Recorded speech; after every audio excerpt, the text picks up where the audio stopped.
In the last video, we looked at the technique of voltage clamp. We saw how it can be used to fix the voltage of a neuron at a particular value. And we also saw how chemicals such as tetrodotoxin can be used to block specific types of ion channels. So tetrodotoxin, for example, blocks the voltage-gated sodium channels. And similarly, there are other chemicals that can block other types of ion channels like the potassium channels. In this video, we will see how we can use the technique of voltage clamp and these various pharmacological agents to understand how the voltage gated conductances are changing during an action potential. Let's do a voltage clamp experiment in which the neuron is first capped at -60 millivolts, the resting membrane potential, and then at some point it is increased to 0 millivolts, and then it is capped there. Now we already know that when the membrane potential is at the resting membrane potential, then the compensatory currents will be 0. And then at this transition period where it is changed from -60 to 0 millivolts, at that time we will see a large capacitive current. And then there will be some leakage current depending on this voltage level, but that will be constant. And then we are also seeing this downward deflection in the compensatory current, and then it becomes a positive deflection. So overall, in the beginning we see this large capacitive current, then there is a negative compensatory current, which means that there must be positive ionic current. So the current is coming into the neuron in the beginning. And then later we see that there is positive compensatory current, which means that there must be negative ionic current, or current is flowing out of the neuron later. So these are the three main components that we see. And these two later components, this downward deflection and then upward deflection, varying over time, this must be because of the voltage gated conductances, because leakage currents do not change over time. They must be constant. So this current that is changing with time should be because of the voltage gated channels. The leakage current and the capacitive currents can be easily removed from this profile because capacitive current is there in the beginning and leakage current will be constant, and we can easily calculate it how much leakage current will be given the voltage. So we will have the ionic currents remaining. And now can we resolve what part of this current is because of sodium channels and what part is because of potassium channels? Well, for that we can use the pharmacological agents as we saw in the last video. So for sodium, we can block the voltage gated sodium channels using tetrodotoxin. Similarly, for potassium, there are other chemicals like 4-aminopyridine or tetraethyl ammonium. Either of them can be used to block the voltage gated potassium channels. So if we repeat the same experiment in the presence of either tetrodotoxin or one of these two chemicals, then we will be able to see what component of this current is caused by sodium and what component is caused by potassium. And this is what we get. So once we have removed the capacitive and leakage currents and we have resolved this time varying current into the sodium and potassium currents using TDX or the tetraethyl ammonium, this is what we get. So this is the current that is obtained in presence of tetrodotoxin, which means that sodium currents have been removed. So this current must be because of potassium. And this is the current that we get in presence of tetraethyl ammonium, which means potassium currents have been removed now. So this must be because of sodium. And the sum of these two will give us the original current profile. So if you add this curve with this curve, this is what we will get. So this inward current that we were seeing in the beginning, that is coming because of sodium channels. And this outward current that we were seeing is coming because of the potassium channels. And we can see that the sodium channels open sooner and then they also start to close. So that's why this current is increasing and then decreasing with time. Whereas the potassium currents open more gradually and then they remain open for some time. Now we can repeat the same experiment for different values of the command potentials. So every time we start with the resting membrane potential of -60 millivolts, and then we take the membrane to different values of command potential. And at each value of command potential, we can observe the potassium current and the sodium currents using the pharmacological agents as we saw on the last slide. And at each value we know what the driving force on the potassium ions would be. So for potassium ions, the equilibrium potential is around minus 70 or 75 millivolts. So that's where the driving force on potassium ions will be 0. And then if we take the membrane to higher values of command potential, then there will be higher driving force. The farther we go from minus 75, the more driving force will be there on the potassium ions, which is the sum of the chemical and electrical driving forces. So at each value of command potential, we know this driving force, and at each value of command potential, we can also observe the potassium currents. And now the current will be a function of the driving force as well as the conductance. So if we know the driving force and we know the conductance, then multiplying those two should tell us what the current is. And here we know the current and the driving force, so we can divide the current by the driving force, which is simply V minus EK. Then we will get the conductance at different values of these voltages. And similarly for sodium, we know that the equilibrium potential for sodium is around plus 55 millivolts, so that's where the driving force on sodium ions is 0. And then as we go farther from it, we will have more driving force on the sodium ions. So we would expect the currents to increase as we go farther, but the current again is a function of both the driving force as well as the conductance. So as you go farther from plus 55 millivolts here, we see that currents increase, but then after some time the currents start to decrease, which means that the conductance at these lower levels of voltages must be low. That's why we are not seeing current, even though there is a large driving force on sodium ions here. So again, by dividing the current values by the driving force, which is V minus ENA, we will be able to know what the conductance is as a function of time as well as a function of voltage of the membrane. So here's the exact relationship between the current, the conductance, and the driving force. For sodium, the current is equal to the sodium conductance times the driving force on the sodium ions. This driving force depends only on the equilibrium potential of sodium and the voltage. The difference between them tells us what the driving force is, and the current is measured experimentally as we saw in the last slide. And if we divide this current by the driving force, we get the conductance as a function of time. And similarly for potassium.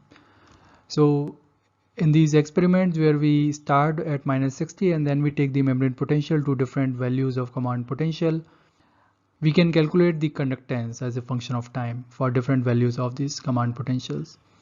So this is what we see. At minus 40, we see the conductance increasing. At minus 20, we see it increasing even more, 0 even higher, and plus 20 even higher. And for sodium also we see something similar. So at minus 40 there is a smaller increase in sodium conductance, the voltage gated sodium conductance. At minus 20 it's more, at 0 it's even more, and plus 20 it's even higher. So in general, both these voltage gated potassium conductance and voltage gated sodium conductance, they increase if the membrane potential is increased. And that's why they are voltage gated conductances, because they depend on the voltage. If we were looking at passive ion channels, then the conductance would have been the same regardless of what the membrane potential is. And similarly for ligand gated ion channels, their conductance would not depend on the voltage. It will only depend on the presence of the corresponding ligand. Now another interesting thing we observe here is that the potassium conductance increases with time if the higher membrane voltage is maintained. So if we maintain the membrane voltage at minus 40 millivolts, the potassium channels open gradually and then they remain open. And at higher membrane potentials, they open even more. And we must remember that the state of an individual channel is binary. So it's either conducting current or not conducting current. But the reason we see this gradual change is because we are looking at the aggregate conductance of many channels. So what this tells us is that the probability of opening of channels is increasing with time. The channels don't open all of a sudden, they start to open gradually. And the more membrane potential we have, the higher is the probability of opening. For sodium also, the more membrane potential we have, the higher is the probability of opening.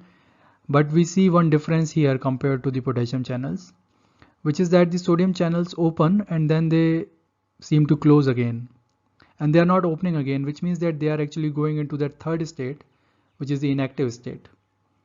A channel can be in open state, closed state, or inactive state, and these sodium channels seem to be going into that inactive state after they have opened, whereas the potassium channels do not go in the inactive state. They just open gradually and remain open. And the sodium channels also open faster than the potassium channels. So in 1950s and 60s, Hodgkin and Huxley performed these voltage clamp experiments using the SQUID giant axon, and they calculated the sodium conductance and voltage gated potassium conductance as a function of voltage. So they were able to draw those curves, and then they fitted equation to those curves. So they were able to get mathematical descriptions of these conductances. Now in these voltage clamp experiments, the voltage is kept constant and is not allowed to change. But in a real neuron where we do not have clamping, once some channels open and the currents flow in, then the voltage will change. And in response to the voltage changes, then the conductances will change further. So how the conductance depends on voltage is already described now by these equations. And how the voltage will change in response to conductance change or in response to the currents coming in, that we can determine using the equivalent circuit of a neuron. So if we know the capacitance of the neuron and we know what currents are coming in, then we can predict how the voltage will change. So that's what Hodgkin and Huxley did. They described the change in voltage mathematically using this equivalent circuit of a neuron and the knowledge of how the conductance depends on the voltage and time. So they were able to drive these kinds of equations where the capacitance times the rate of change of voltage, C dV by dt, is equal to the total currents coming into the neuron, which includes the sodium current, the potassium current, and the leakage current, and any external current that might be injected. And these conductances were described by the equations that they were able to fit on the observed experimental data. So with these, they were able to describe exactly how the membrane potential of a neuron would change once you give it some depolarization. And that's what we see. So if you start with some depolarization, then the conductances increase, and in response to conductance, the voltages further change. So in the beginning, sodium conductance is increasing, so membrane becomes more positive because sodium ions flow in. But later, as potassium conductance increases, the membrane potential starts to fall. So this action potential is nothing but simply the change of voltage in response to the changes in the voltage gated sodium and potassium conductance. And Hodgkin and Huxley's equations allow us to describe the shape of an action potential with very good accuracy in mathematical terms. So this is one of the first examples where a biological phenomenon was described very well by a bunch of very simple equations. And for this work, Hodgkin and Huxley received Nobel Prize in 1963. So let's summarize what happens during an action potential as described by the Hodgkin-Huxley model. So in the beginning, if we give a sufficiently large depolarization to the neuron, then that causes some sodium channels to open. The voltage-gated sodium channels open quickly, and that opening causes some sodium current to flow in the neuron. And as the sodium current flows in, it makes the membrane potential more positive, increases the membrane potential, and that causes further opening of the sodium channels. So as more sodium channels open, the membrane potential becomes even more positive. So there is a positive feedback loop that results in a very sharp rise of the membrane potential, and it will try to take the membrane potential towards the equilibrium potential of sodium ions, which is around plus 55 millivolts. So that is the maximum possible value that it can reach. But before that happens, two things start to happen. One is that the sodium channels, although they open quickly, they also start to inactivate, as we have seen earlier. And secondly, the voltage gated potassium channels also start to open. So the inactivation of sodium channels reduces the inward current, and the opening of potassium channels now produces an outward current because potassium ions will flow out and will try to make the membrane potential more negative towards the equilibrium potential of minus 75 millivolts. So as this happens, the membrane potential stops increasing and then eventually starts to fall. And then we see a very rapid fall in the membrane potential. So this is what causes this sharp rise and then a sharp fall in the membrane potential. The rising phase is because of the sodium ions and the falling phase is because of the potassium ions. So this model nicely describes the shape of an action potential, the rising phase and then the falling phase.